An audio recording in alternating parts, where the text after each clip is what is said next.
Enfin, on distribue le seul tract, en tous les cas en tant que JCR, et il n'est pas signé JCR, ça fait hurler Jean-Claude d'ailleurs, puisqu'il est signé PCI, Parti communiste internationaliste, section française de la 4e internationale, protestant contre cette dissolution. C'était, voilà, Jean-Claude il dit, mais ça tombe d'où ce truc-là il part en tôle après. Moi je vais voir sa mère là-bas, rue de Bâle. Rue de Berne. Rue de Berne, oui. Et elle était très sympa. Alors là, c'est super sympa, elle assurait, hein, ça je peux vous dire. En tous les cas, vu de mon côté, elle assurait. Et puis voilà, c'est fini. Sauf, bon, ce que j'ai mis dans le texte pour. Donc c'est totalement anecdotique. J'ai mis. Et j'ai pas fini. Bon, rapport à l'Alsace. Après, on reviendra peut-être dans la discussion. Le deuxième point, donc maintenant, de ce que je retiens en tant qu'historien, pour moi, notamment la trentaine de témoignages, ou de quarantaine de témoignages, une dizaine d'ouvriers, le reste c'est pour l'essentiel des étudiants. La moitié des bon, peut-être 7 ou 8 profs qui étaient dans l'enseignement, quelques lycéens et collégiens, alors, et des étudiants, il y en a qui étaient militants, 68, et puis d'autres qui étaient, c'est-à-dire engagés déjà dans une organisation politique, mais il y en a qui étaient inorganisés, mais plutôt politisés, en tous les cas pour la plupart des témoignages recueillis. Alors, ce que je retiens, première chose, et ça renvoie à ce que, deux choses,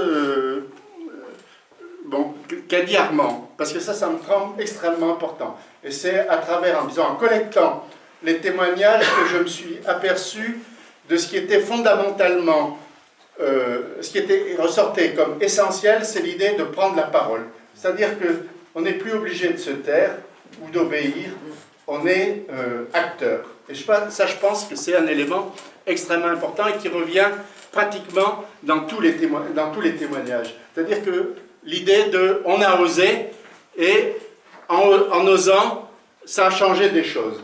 D'où la tentation forte, effectivement, de faire tout remonter ensuite à mai 68. Ce que a appelé Armand, mouvement écologiste, mouvement féministe.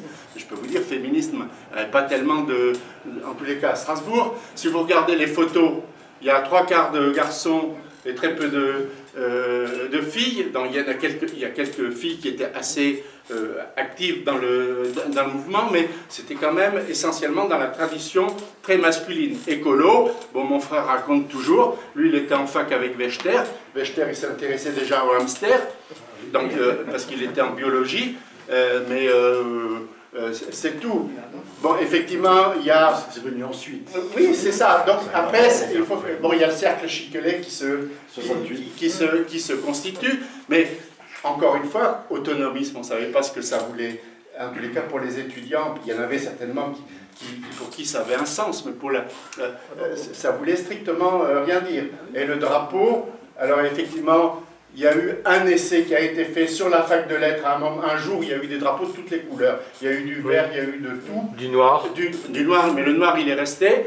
Alors là, juste anecdote, puisque ça m'a toujours frappé, il y avait les étudiants de théologie protestants et quelques maîtres assistants, ou assistants plus exactement, de théologie protestante qui montaient la garde sur le toit du Palais U. Ils étaient il y avait Monod, Roussel, Tartier, Schmitt, qui étaient avec leur sac de couchage. Alors j'ai rencontré Roussel, il m'a dit oui, mais on y était pour... Ben, ils prenaient leur pied en tous les cas. On y était, c'est parce que c'était dangereux. Parce qu'il y avait, vous savez, la grande frise qui est tout à fait... qui surmonte la façade, qui partait un peu en... qui s'effondrait. Donc voilà, c'est tout. Non, mais il ne faut pas que je revienne sur les souvenirs, je passe vite. Alors, parole.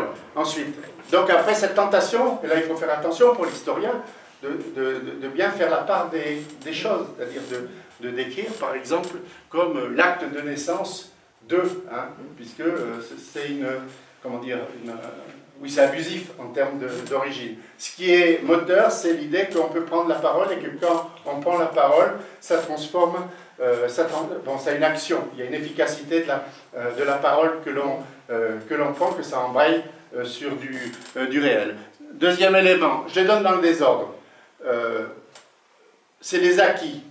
C'est-à-dire qu'il y a des acquis de mai 68, il y a des acquis de deux ordres, c'est-à-dire des acquis, donc l'acquis prise de parole, mais aussi des acquis dans la pour les ouvriers. Il y a quand même, avec les accords de Grenelle, il y a des avancées significatives, même si elles sont très vite remises en cause, notamment à travers l'inflation, pour les augmentations de salaire. Mais ils sont gagnants quand même, c'est très, très, très important pour l'avenir. Puis, deuxième acquis, c'est en termes de vie quotidienne, en particulier autour de l'institution. On ne vit plus exactement de la même manière. Roussel explique très bien, lui il était engagé au planning familial, il dit, avec planning familial, avant 68 par exemple, eh bien, on faisait ça à l'AMNEF, on tenait les permanences, eh bien, sur les avortements, on n'avait pas le droit d'en parler à l'intérieur du bâtiment de l'AMNEF, à l'intérieur de la... du bureau du planning familial, on était obligé d'aller sur le trottoir, là, juste là devant, d'ailleurs, puisque le local était là, et pour discuter d'avortement et organiser éventuellement des avortements. Mais même chose, par exemple, au niveau de l'école, la situation de l'école à la rentrée 68 est radicalement différente, c'est-à-dire, bon, ben, vous savez, c'était les blouses pour les filles, l'interdiction des pantalons, pour les profs femmes, c'était pareil, et bon, tout le monde dit, bon, ça complète. Là, l'atmosphère, il y a eu aussi les politiques de participation, les conseils de classe, les conseils d'élèves, etc., qui sont mis en place. Donc là, ça change, c'est-à-dire que ça change quand même, y compris des choses importantes en termes de vie quotidienne.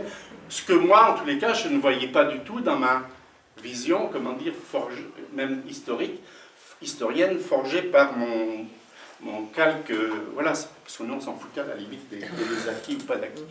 Les acquis, par exemple, au niveau ouvrier, ça va être très très important, puisque ça va nourrir tout au long des années 70 des mouvements de grève dans des régions d'Alsace où il n'y avait jamais eu de grève.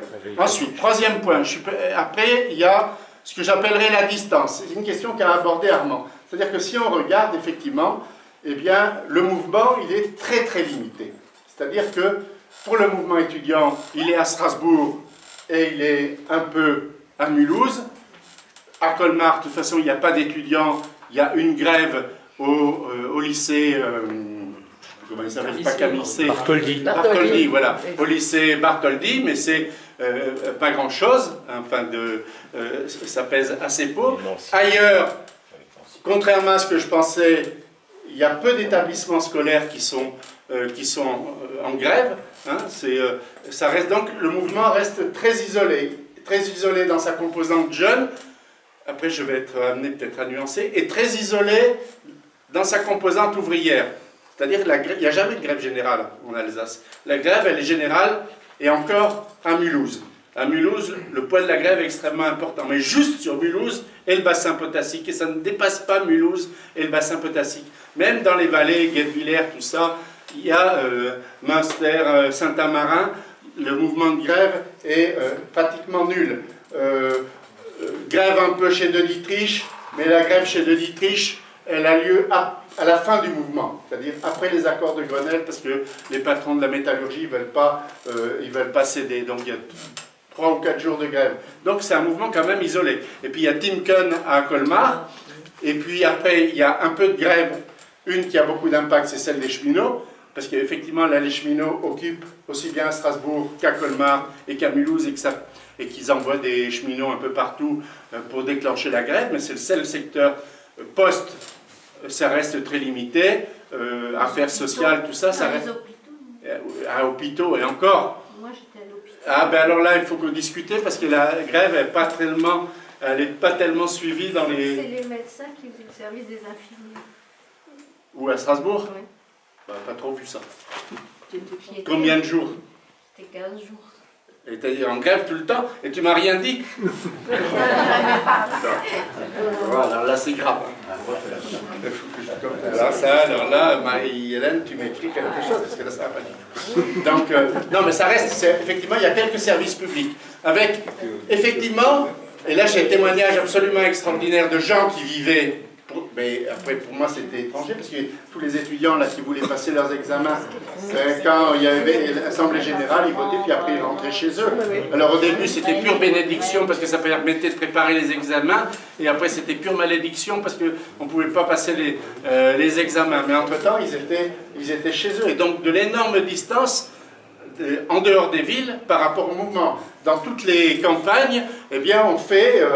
voilà, c'est horrible, on voit ça à la radio, très peu de monde a encore la télévision, et on commence à mettre les sacs de patates, d'huile, tout ce qu'il faut pour les pâtes, pour survivre.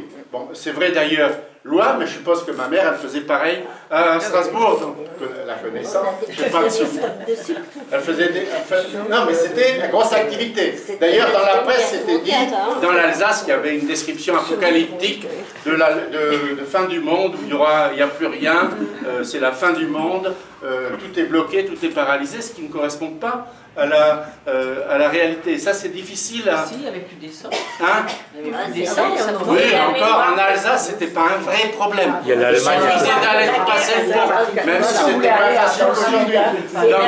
Non, ça c'est le fantasme. On va manquer de tout. Hein?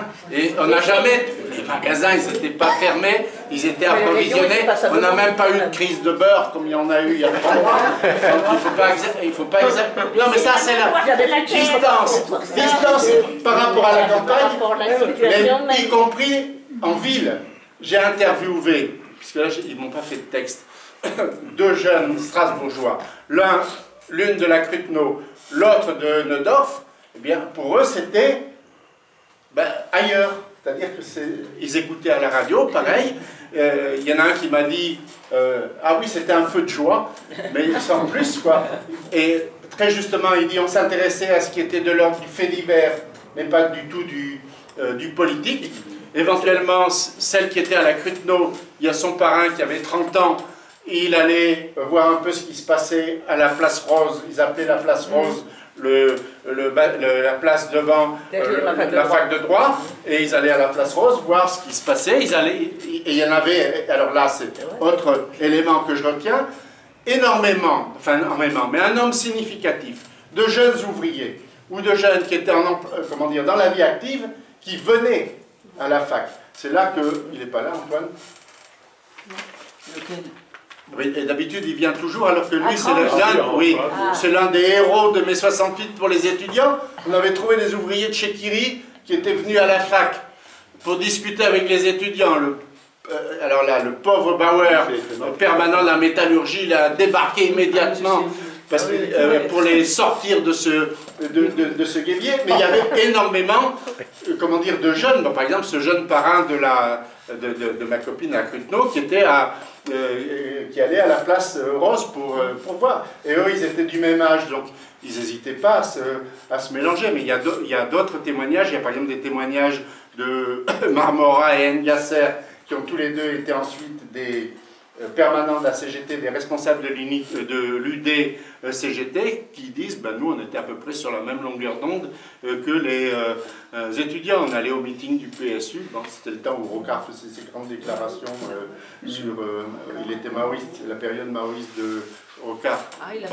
Il avait une période maoïste, 2 ans, il faisait des discours, je me souviens à la Bourse un jour, un truc absolument ahurissant de Rocard.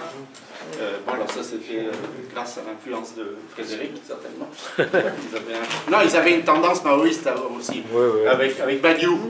Badiou et puis mon copain Michel Deutsch, il était badiouiste à l'époque. Ah oui. Hein, et Badadiou. Mais c'est la même. Voilà. Donc ça c'est les... Après il y a les éléments... oui, alors j'ai parlé autonomie, tout ça, sur la mémoire, c'est-à-dire... sur les sens ou l'absence de sens. Ensuite, il y a effectivement cette proximité générationnelle avec les ouvriers. Après, il y a les disparitions.